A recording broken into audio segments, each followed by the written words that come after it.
Assalamualaikum warahmatullahi wabarakatuh. Jangan lupa like, comment, and subscribe ya. Perkenalkan, nama saya Susiati, NPM 1901010010. Mata kuliah Finansial Teknologi, Prodi Ekonomi Syariah semester 5, mahasiswi STB Lampung. Di sini saya akan mempresentasikan UTS Finansial Teknologi yang bertema Revolusi Teknologi Keuangan di Indonesia. Finansial Teknologi atau yang biasa disebut Fintech merupakan inovasi di sektor jasa keuangan yang memberi kemudahan bagi para penggunanya. Bisa juga diartikan sebagai segmen di dunia startup yang membantu untuk memaksimalkan penggunaan teknologi untuk mempertajam, mengubah, dan mempercepat berbagai aspek pelayanan keuangan.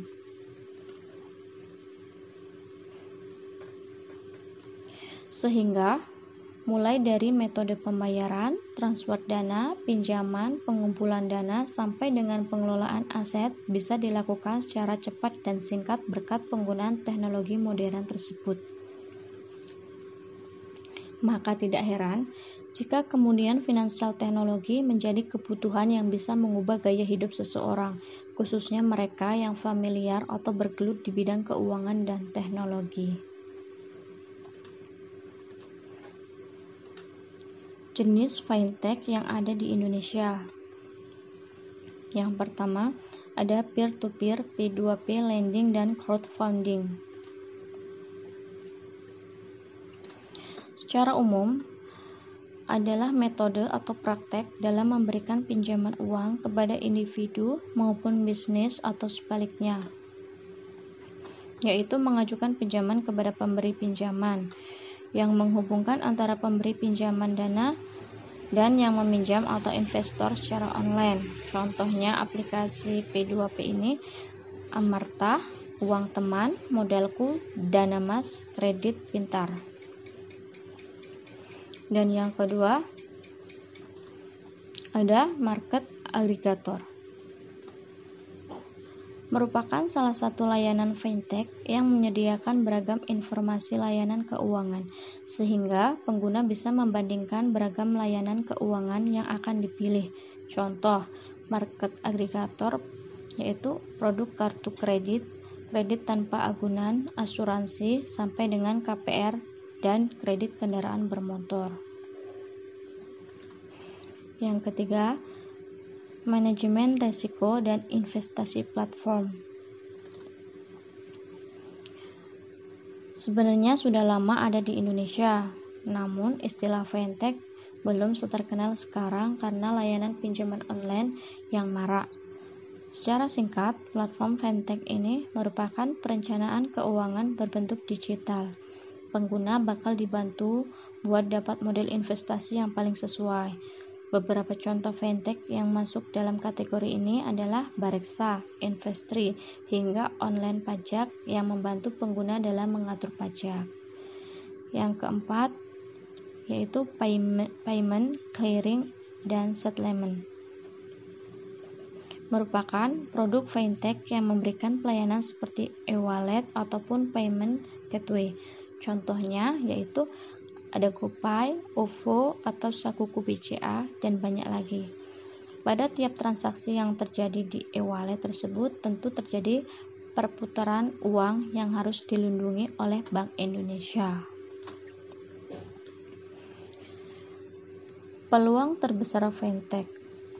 Fintech membidik transaksi ekonomi digital. Transformasi fintech Indonesia memberikan peluang sekaligus manfaat bagi masyarakat penggunanya. Hadirnya fintech mampu mengembangkan inklusi keuangan di Indonesia. Inklusi keuangan adalah kondisi setiap masyarakat memiliki akses terhadap layanan keuangan formal yang berkualitas, tepat waktu, lancar, dan aman dengan biaya yang terjangkau sesuai kebutuhan dan kemampuan masing-masing.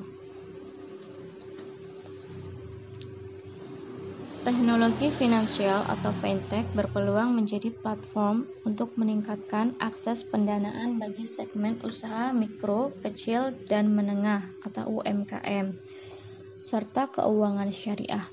Fintech memiliki fleksibilitas dengan layanan dan produk yang lebih mudah menjangkau konsumen dibandingkan dengan layanan jasa keuangan konvensional.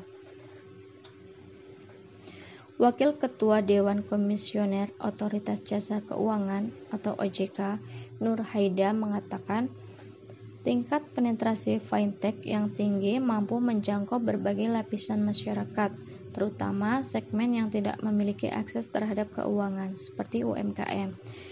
Fintech juga dapat digunakan untuk memperluas cakupan keuangan syariah.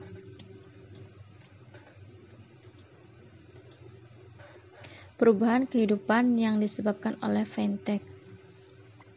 Fintech, teknologi, muncul seiring perubahan gaya hidup masyarakat yang saat ini didominasi oleh pengguna informasi.